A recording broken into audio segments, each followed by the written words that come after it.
I've been keeping wolves for 24 years now. I can't even summarize everything that's happened in that time, where the whole fascination comes from, because you have to live it.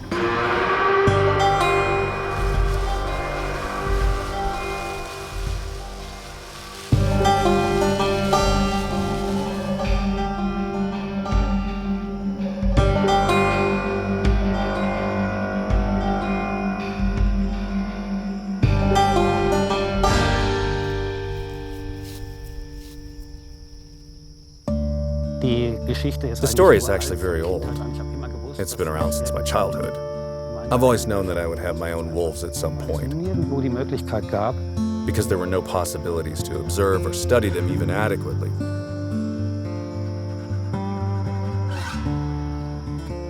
It doesn't work in the wild because wolves are constantly on the move. No one can keep up with them for a longer study. We see them for 3 minutes and then never again for half a year.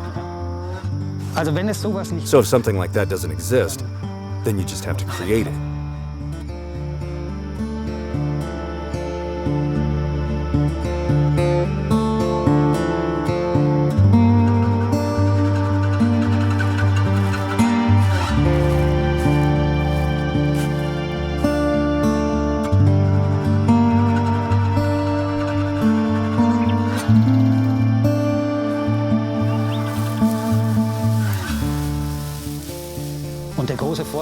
And the big advantage here is, of course, I have oak trees. I always have green plants. I have water. All my wolves are uphill. All of them are on top.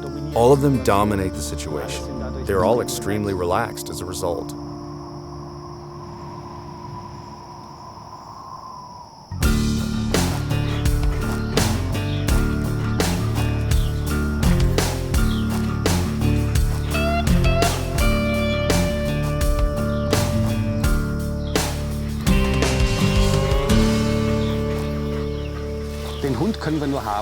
We can only have the dog because we have the wolf, if what evolutionary biology tells us is true.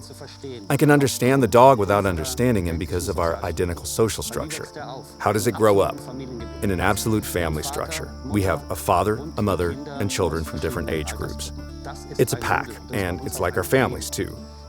We're also more tribal. We're not made for the masses. People go crazy in the masses, and they also become stupid in the masses. So the smaller the group, the more valuable the group. With small groups, I am always the strongest and always the best. I am the safest and the most flexible. And because this structure is so similar and we are so similar, we understand each other, even without understanding each other in the truest sense of the word. And when people imagine that their dog understands every word, no. Actually, none at all. But it understands what they mean, and that's the point.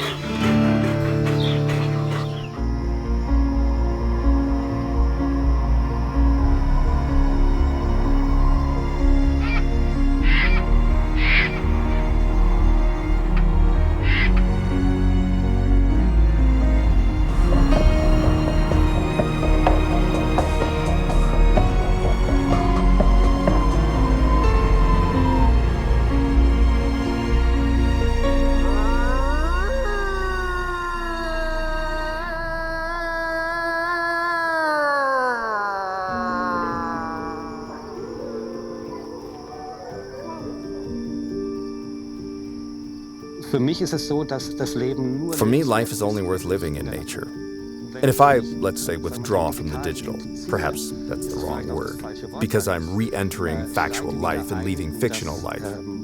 Faktische Leben und gehe aus dem fiktiven Leben heraus. Und als Mensch brauche As a human being, I need nature. As a human being, I need frequencies that are natural, that are biological. Die Freude und die The joy and satisfaction that you demand when you renaturalize, let's put it that way, is always a gain.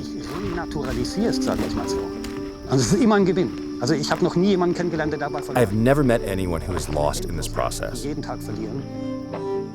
But I know endless people who lose every day because they live digitized.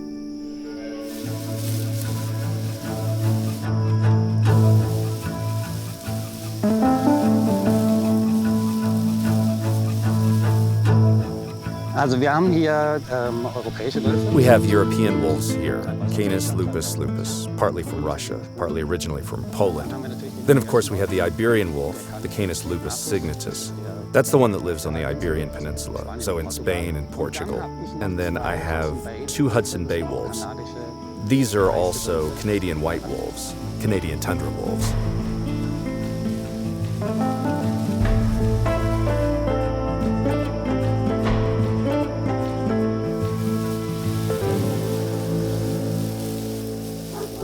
How often would a wolf hunt a pigeon?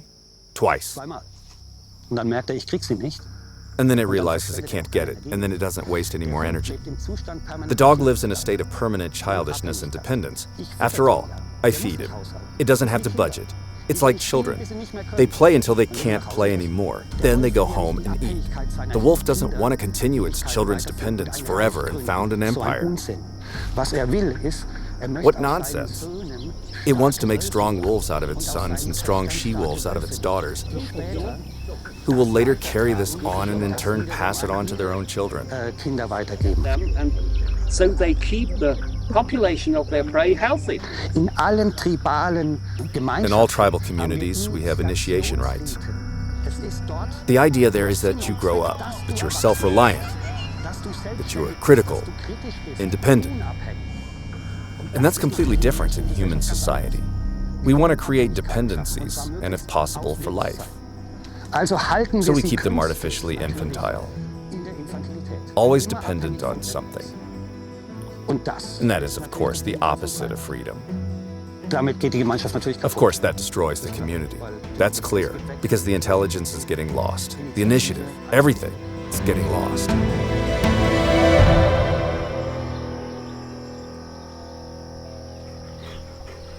In den 70er, 80er Jahren. In the 70s and 80s, if someone had a dog and people came by, they would ask, "Does it follow?"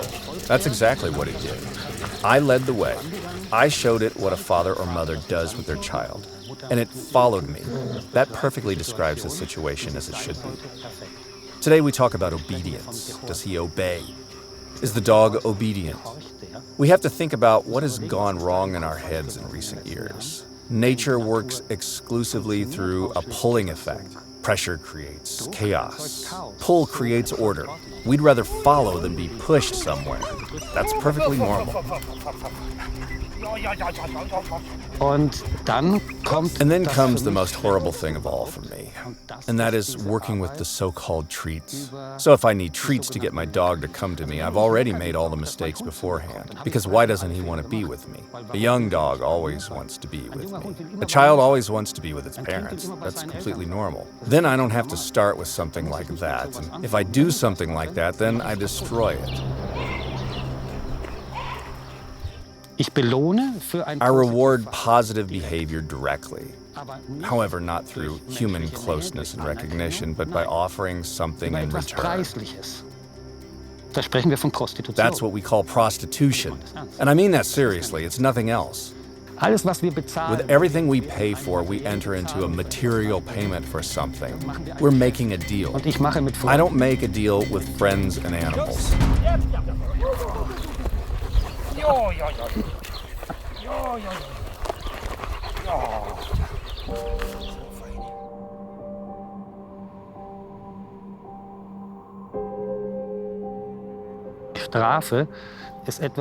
Punishment is something that doesn't occur in nature.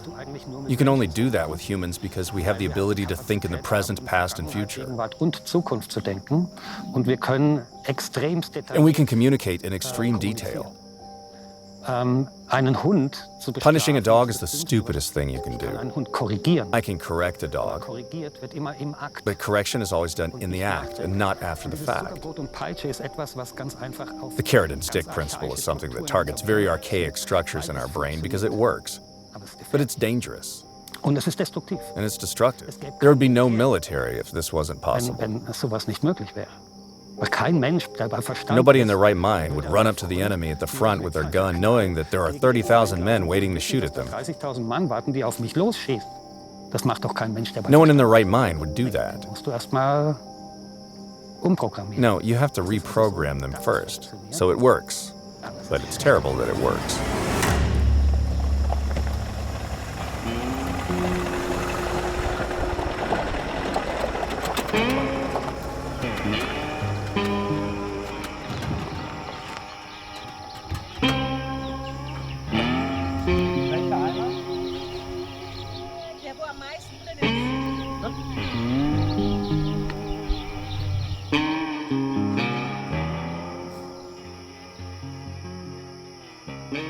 He sometimes really likes to show up, and sometimes he doesn't at all. Was geben mir die Wölfe? What do the wolves give me in that sense? A lot of joy. That's one thing. But above all, it's strength and a deeper understanding of true loyalty. Hello to you. Dann ist es auch die Then it's Kommunikation. also communication. Communication with the wolves. Und da habe ich viel von And I've learned a lot from them about communication possibilities beyond the verbal, visual, and eupactic. And that is the crucial and actually the most interesting thing about my personal research here. To enter into these connections, and it's fascinating that you can communicate in this way at all.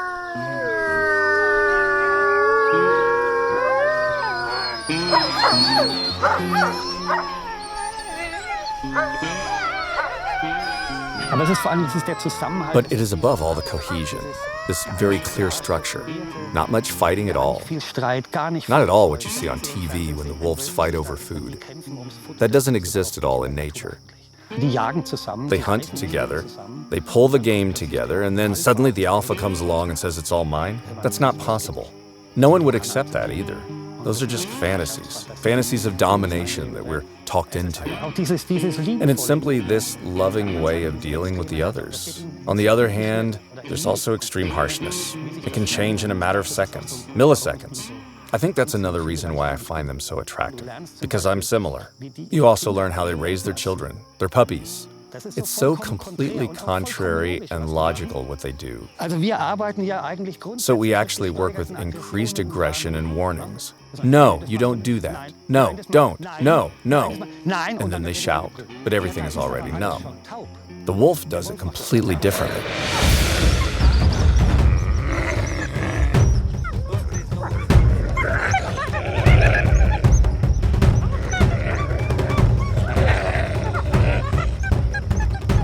Zack, die werden auf den Boden gedrückt mit offenem Maul. Zack, they're pushed to the ground with their mouths open, Extrem. but with extreme aggression. If you don't know that, you're scared. That's a different tactic. It's shock, not pain. Little by little, this aggression goes down completely, until after a few weeks, only a is enough, and the little one stops. Eine Warnung kann ja nur dann. Why? A warning can only work if I am aware of the consequence. The wolf first shows the consequence, then the warning also works.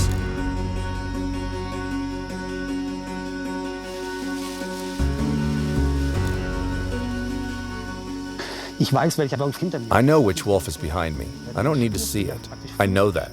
You can almost feel them physically, Nur wenn du dich auf die but only if you get involved with them. Und dazu brauchst du Zeit. And you need time to do that, in peace and quiet. You cleanse yourself when you're alone, because only then can you open up to yourself and develop your skills, your communication skills, your empathic skills. Was ich an Leuten hatte schon, die wirklich schwere Krankheiten. Even people who had serious illnesses pulled themselves out of it, but they had to be alone. Apart from that, there's always a constant barrage of information from all sides that you don't want and can't use. Best tip, sit down in the forest. You'll not only find yourself there, but also lots of other things.